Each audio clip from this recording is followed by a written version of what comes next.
Good evening. During this presentation, I'm going to go over some of the strategies that we can use to help us to learn and remember knowledge. In order to remember, we must first encode and store knowledge in our memory. Once the information is stored in our long-term memory, we then need to retrieve it, and this takes practice. First, we have to encode the knowledge. Now, a lot of this for our pupils is done during lessons, but it never harms to repeat it when they get home. There are a number of ways that encoding can be done, and the main way is to be rewriting the information in your own words. Now, one of the great things about this is that you can make revision resources while you're doing it. Information can be summarised onto flashcards. You can make mind maps, which you can then keep ready for when you need to do your revision later. One of the big advantages of mind maps is that they're a great way of making connections between different pieces of information, and this really helps us to encode. Once the information has been encoded and the flashcards and mind maps have been made, it's no good to just then put them away in a folder and leave them there until May. We have to make sure, and our pupils have to make sure, that they are constantly reviewing it and going over it again and again.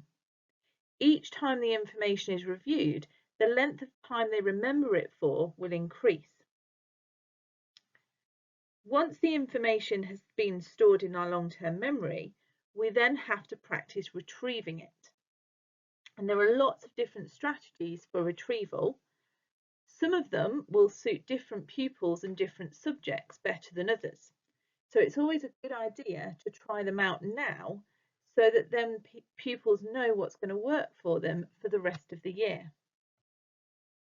So there's lots of different ideas for retrieval practice, things like quizzes, mind dumps, flashcards, doing exam questions at the end so that you can apply your knowledge to the sorts of questions you'll get in exams. But the most important thing to remember about retrieval practice is that it must be done without looking at notes. The notes are there to check your answers afterwards, but you've got to make sure you're using your memory and retrieving the information from your long-term memory. Firstly, let's have a little think about quizzes and flashcards. Now, making these by hand is a great way to encourage encoding, as I mentioned earlier, but you can use pre-made resources such as Seneca and Quizlet to help you out. If you Google the Leitner method for using flashcards, it's a great way to get the best out of your flashcards, repeating the ones that you didn't get right more often, but always going back over and rehearsing the ones that you did get right. Another great retrieval practice idea is a mind dump. These are so simple, you don't need any resources for them other than a piece of paper and a pen. The idea behind a mind dump is to write down as much information as you can about a topic. Give yourself a time limit, 60 seconds and 2 minutes, depending on how big the topic is. Once you've seen what you can retrieve, you can then go and look more information up. Go back over flashcards, use Seneca, go on to BBC Bite-Size revision websites, anything that you've got to look up extra information.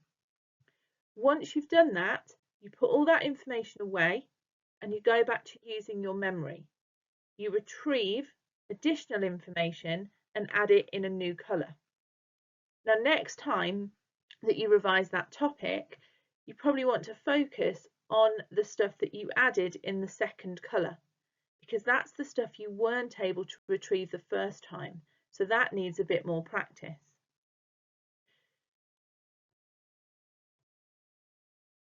I would really encourage you to try out some of these revision strategies over the next few weeks in the run-up to your November PPEs. Once you've found out what works best for a subject, what works best for you, you can then use those strategies for the rest of the year. All Year 11s are going to be given a revision bookmark tomorrow as a reminder of some of the strategies that you can use during your revision. The final thing on the bookmark is to complete exam questions on the topics. So ask your teachers for exam questions that you can practice, ask for the mark schemes, or ask the teachers to mark them for you. Once you have learnt the information and you're able to confidently retrieve it, you need to make sure that you practice applying it to exam questions. Thank you very much for listening. Good evening.